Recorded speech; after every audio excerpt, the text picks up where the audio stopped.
Most people think power is found out there in the meetings, the cities, the noise, the crowds. But Machiavelli would smirk at that because what you think is doing something is often the fastest way to lose control.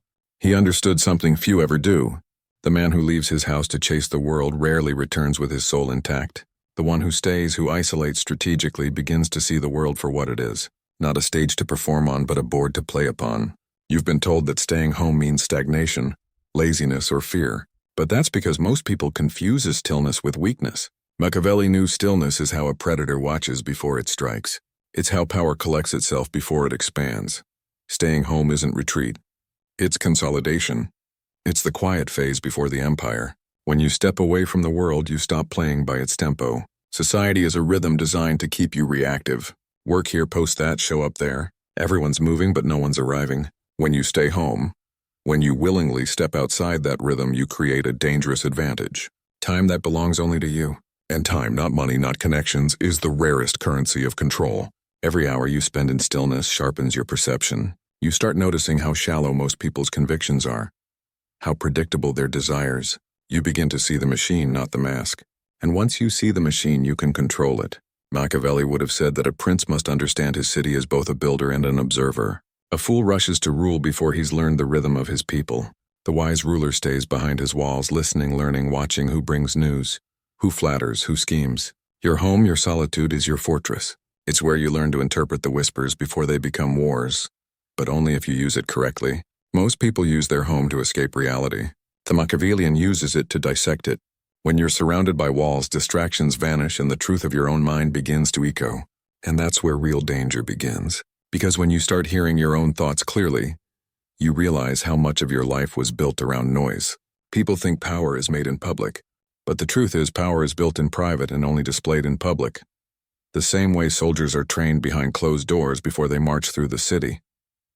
The most dangerous men are theonies nobody's seen in a while. The quiet one, the one who stopped showing up. Because in absence, mystery begins to grow. And mystery in Machiavellian terms is currency. It makes people talk, speculate, respect. When they can't predict you, they fear you. When they can't find you, they imagine you. Staying home feeds that silence. It lets people forget your weaknesses while their imagination builds your legend. But staying home isn't easy because it forces confrontation. Not with others, with yourself. The outside world gives you excuses to keep running. Conversations, errands, invitations, noise. At home, those excuses collapse. You're left with the mirror. And Machiavelli would have said that's where most people's courage ends, because the mirror shows you your own lies. How you've been pretending to be moral, busy, loyal, useful, when in truth you've been afraid. And once you face that fear, once you learn to sit with it without flinching, you become dangerous, because most people will do anything to avoid that confrontation. You, however, will have passed through it. That's why staying home is one of the most radical acts in a society addicted to exposure. They want you visible. They want you constantly expressing, proving, posting, because visible people are predictable people. They reveal their emotions, their opinions, their weaknesses. The unseen, however, cannot be read and therefore cannot be controlled. When you stay home, you deny the world access to your patterns. You move into what Machiavelli would call the fog of the unseen. Your silence becomes a weapon. Every message you don't reply to, every event you don't attend, every update you don't post, all of it sends one signal: I don't need you. And in the hierarchy of power, that's the loudest message of all. Of course, there's a difference between hiding and positioning. The Machiavellian doesn't vanish because he's weak. He vanishes because he's calculating. He withdraws not to disappear, but to create a vacuum, and nature hates vacuums. People will rush to fill the silence with their own interpretations. He must be working on something. He must know something we don't. He must be improving. Whether or not it's true doesn't matter. What matters is that perception begins to work for you without you lifting a finger. You've outsourced your power to imagination, theirs, not yours. And once people start imagining you as powerful, you don't have to prove it. You've already won half the game. Think about how every empire begins, not with expansion, but with walls. The Great Wall, the castles of Europe, the palaces of Florence. Each ruler first fortifies, observes, then acts. Machiavelli taught that control comes from containment. Contain your impulses, your environment, your interactions. Containment is power disguised as passivity. When you stay home, you practice containment. You begin to decide what gets in, who gets your time, what enters your mind, what energy surrounds you. The modern world has tricked people into thinking openness is virtue. Be available, be reachable. No. Availability is vulnerability. Every door that's open can be walked through. A ruler closes his doors. A fool keeps them open in the name of kindness. Staying home also allows a man to perfect his narrative before he reveals it. In the public eye, mistakes are magnified. Every stumble becomes gossip. Every trial becomes entertainment. But behind closed doors, you can fail without witnesses. You can rehearse your authority before it's seen. Machiavelli believed appearance is everything, but appearance must be perfected privately. The home becomes your rehearsal hall, your war room. It's where you sharpen your words, discipline your habits, and plot your ascent without interruption. By the time you step outside again, your silence has already done the work. They see you not as someone returning, but as someone emerging. The irony is the world will call you antisocial for it. They'll say you're missing out. But missing out is exactly what you should want. To miss the noise, the gossip, the chaos that steals your focus. While they trade their time for attention, you're trading your attention for mastery. And mastery, Machiavelli knew, is the only true source of respect. Staying home turns every hour into a negotiation with yourself. You start managing your own weaknesses like a ruler manages a court, identifying which impulses to trust, which to execute, which to exile. Most people are servants to their distractions. You, on the other hand, are learning to rule them. The world outside will always tempt you with movement as if movement itself means progress. But motion without direction is just noise. Staying home helps you separate motion from meaning. You begin to act only when necessary, speak only when it serves purpose, and move only when the move is irreversible. That show Machiavellian patience is built through the art of withholding your presence, your opinions, your reactions. Because once you learn to delay the urge to react, you gain command over those who can't. Every ruler must master restraint before dominance. Restraint is the seed of timing, and timing is everything. Eventually, your home becomes not a cage but a citadel. While others use their rooms to scroll, you use yours to scheme. Every minute of quiet becomes a calculation. Every day of solitude strengthens your independence. You begin to realize how little you actually need, not because of minimalism, but because of control. Dependency weakens rulers. Detachment builds them. And nothing trains detachment better than stillness. Machiavelli's greatest advantage was his ability to think when others panicked, to observe when others reacted. That's what staying home gives you, the gift of detachment, the cold distance required to see things as they are, not as you wish them to be. It's almost comical. The same people who call you lazy for staying home are the ones burning out chasing validation. They don't realize you're building leverage in silence. They're spending their energy trying to be noticed. You're storing yours to strike when it matters. They think you've fallen behind. But Machiavelli would say you're ahead because while they're busy playing the game, you're studying its rules. The world rewards visibility, but it obeys invisibility. The unseen architect designs the stage. The actor just performs on it. Staying home turns you from performer to designer. It takes you out of the show and places you behind the curtain where the real control lives. And once you start to taste that control, you'll never crave attention again. Because attention feels fragile. Control feels eternal. The difference between the two is where you spend your silence. Most people waste theirs scrolling, waiting, wishing. You'll spend yours refining, building, planning.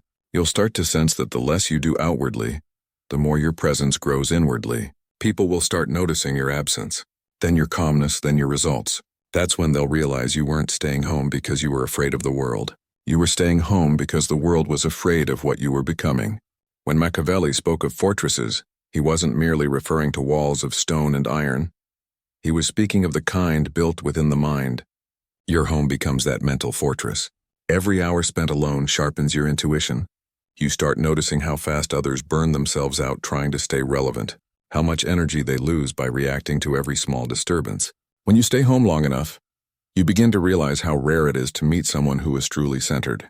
The world outside is full of people desperate to be seen.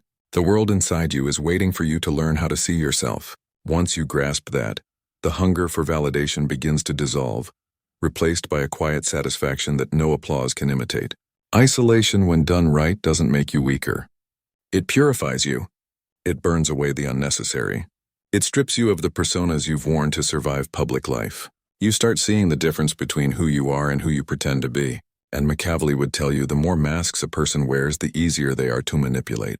But the one who knows his naked self, his impulses, his fears, his limits cannot be easily moved. Staying home forces you into that confrontation. And through it, you earn something the outside world can never give. Self-command. You start operating from your own center instead of the shifting winds of others' opinions. And from that center, Every decision becomes sharper, every reaction more deliberate, every move calculated. Most people don't stay home because they fear irrelevance. They fear being forgotten. But Machiavelli would laugh at that fear because he knew irrelevance is not what kills power. Overexposure does. The more people see you, the less they value you. Familiarity makes you cheap. The king who walks the streets daily becomes just another man. The citizen who appears rarely becomes myth. When you're always present, people stop wondering about you. When you vanish, they start imagining. And in politics, in business, in life, imagination always carries more weight than reality. Staying home makes you scarce, and scarcity creates perceived value. People don't chase what's everywhere. They chase what's absent. It's ironic, isn't it? You withdraw, and suddenly people reach out more. They sense the change, the quiet confidence. They can't explain it, but they feel it. You no longer look like someone begging for inclusion. You look like someone who chose exile. And there's something magnetic about choice. Power always belongs to the one who could leave but doesn't need to. By staying home, you flip the dynamic. You're no longer the one seeking approval. You're the one withholding presence. And humans crave what's withheld. This is why Machiavelli's princes would retreat to their chambers 4 days. Not because they had nothing to say, but because silence made every word heavier when finally spoken. You must learn to weaponize absence the same way. But to truly benefit from solitude, you have to discipline it. Staying home without direction is just comfort. Staying home with purpose is transformation. You have to treat your space as a laboratory, not a hiding place. Every day, refine a skill, challenge a thought, question a belief. Read not to escape, but to dissect. Write not to express, but to structure your mind. Practice thinking for yourself, not as a rebellion, but as a preparation. Because once you re-enter the world, you'll notice how little independent thought actually exists. People repeat, repost, recycle. You'll speak once, and it'll carry more weight than 1,000 of their words because yours came from depth, not noise. There's also an unexpected power in not needing to be entertained. The more comfortable you become in stillness, the more control you gain over your emotions. When you no longer need stimulation, you become immune to manipulation. Machiavelli understood that those who can't sit in silence are easy to rule. Just keep them distracted. Give them bread and spectacle. But the man who can find peace in emptiness is untouchable. He doesn't seek escape. He creates meaning. Staying home teaches you this emotional sovereignty. You start realizing that boredom is not the enemy. It's the training ground for depth. Every moment you resist the urge to distract yourself, you strengthen your mind's ability to stay composed when the world tries to pull you apart. And make no mistake, the world will try. It rewards obedience disguised as participation. Be social, they say. Stay active. But what they mean is stay visible enough for us to control you. Every system, political, economic, digital, depends on your constant involvement. The moment you disconnect, it loses power over you. That's why solitude feels dangerous to them. Because a person who can sit in silence can't be easily manipulated. They start asking forbidden questions. They stop reacting to propaganda. They notice how much of society runs on fear, not logic. Machiavelli's insight was simple but terrifyingly true. Rulers depend on distraction to maintain control. So when you stay home and cut the noise, you reclaim that control. You stop being ruled. There's another layer to it, one that Machiavelli would have admired most. When you stay home, you begin to see patterns others can't. People moving in herds, trends rising and falling, opinions shifting like tides. You realize how predictable the collective mind really is, and once you can predict it, you can use it. That's the true reward of observation influence. Not by shouting, not by fighting, but by quietly positioning yourself ahead of the curve. By the time everyone reacts, you've already moved. That's how the silent strategist always wins. He acts like a reckless, but he's 10 steps ahead. And let's not ignore this. Staying home sharpens your perception of power itself. You begin to notice how every social dynamic mirrors a court. Every friendship has hierarchy. Every group has a ruler. Every interaction is a subtle negotiation of dominance. When you're constantly surrounded by people, you're too absorbed to see it. When you pull back, you finally understand the game. You see who truly holds influence, who merely pretends, and how most people's confidence crumbles the moment they lose an audience. That knowledge makes you immune to charm and immune to intimidation. Two of the strongest social weapons. Machiavelli would say, that's when you're ready to lead, because only those who no longer need to impress can command respect. Staying home also allows you to reset your standards. The longer you spend away from chaos, the clearer you see what's worth your time. You stop tolerating mediocrity disguised as connection. You stop seeking approval from people whose opinions mean nothing. You start realizing that solitude isn't loneliness, it's filtration. Every day alone filters out another layer of nonsense. By the time you step back into the world, you'll find you no longer fit into most of it. And that's exactly the point. Power begins where conformity ends. The more you stay home, the more you separate from the herd's rhythm. The world might call that isolation, but Machiavelli would call it purification. Then comes the shift. You stop staying home to hide and start staying home to build. You notice the difference between silence and stagnation. Your ideas begin to take form. Your routines harden into rituals. You realize you can wake when you want, create what you want, train your body, read for hours, think deeply, plan months ahead, and no one can stop you. That's not laziness. That's sovereignty. The man who controls his time controls his destiny. And in a world where everyone's time is bought, borrowed, or stolen, owning your hours is the ultimate rebellion. The longer you stay home, the more invisible rules of life you start to see. Like how opportunity rarely knocks, it whispers and only the still can hear it. Or how the person who reacts least usually holds the most leverage. You begin to sense energy instead of words, motives instead of messages. That's when staying home stops being a tactic and becomes a way of seeing. You no longer need constant input to feel alive. You generate your own rhythm, your own meaning, your own direction. That's when you reach what Machiavelli might have called internal monarchy, when you rule yourself as if you were your own state. But here's the paradox that separates those who rise from those who fade in solitude. Most people retreat and never return. They mistake withdrawal for escape. The Machiavellian retreats to sharpen his blade, not to bury it. Your time at home isn't the end. It's preparation for the next strike. Like the general who studies maps before the war, your stillness is gathering precision, because once you re-emerge, the world won't recognize you. You'll move slower, speak less, command more. And the same people who called you lazy for staying home will now call you mysterious, disciplined, focused. They'll think something changed while you were away. They'll be right, but they'll never know what. The hardest truth about staying home is that eventually the silence stops feeling peaceful. It starts feeling heavy. You begin to wonder if you're being left behind. You look at the lives flashing by your screen. Everyone's smiling, moving, winning, and you question your stillness. But that's the final test of solitude. Whether you can stand still while the world runs in circles. Machiavelli understood this kind of endurance. He knew that every ruler must be willing to be misunderstood in the short term, to be respected in the long term. Power is never built in public consensus. It's built in private conviction. Staying home is how you prove to yourself that you can endure isolation without losing identity. The modern world has made addiction look like ambition. People brag about being busy. They equate exhaustion with importance. But what they call progress is often just panic with a schedule. When you stay home, you start seeing through this illusion. You realize that most of what others chase, status, validation, applause, is nothing more than distraction in disguise. And once you see it, you can't unsee it. You stop wanting to compete in their race because you recognize it's not even heading anywhere. You begin to play your own game with your own rules on your own timeline. That's the essence of Machiavellian strength. Not rebellion against others, but mastery over yourself. But solitude has layers. The first layer is comfort. You enjoy the quiet. The second is discomfort. You start confronting your thoughts. The third is power. When you realize your thoughts no longer control you. Most people never make it to the third. They escape the discomfort by rushing back into noise. They need the world to drown out their own mind. But if you stay long enough, you begin to notice something strange. Your emotions become tools instead of triggers. Anger becomes energy. Sadness becomes reflection. Fear becomes data. You stop being a passenger to your psychology and start becoming its driver. That's when solitude becomes strength. When it gives you emotional precision, Machiavelli would call this the art of internal governance. Before a ruler can govern a state, he must govern himself. He must know when to act, when to wait, when to appear generous, when to conceal ruthlessness. These aren't instincts. They're learned disciplines. And the only place you can truly learn them is in stillness. Because when you're surrounded by people, you adapt to their tempo. When you're alone, you start creating your own. You begin to move according to strategy instead of impulse. Staying home becomes your political education.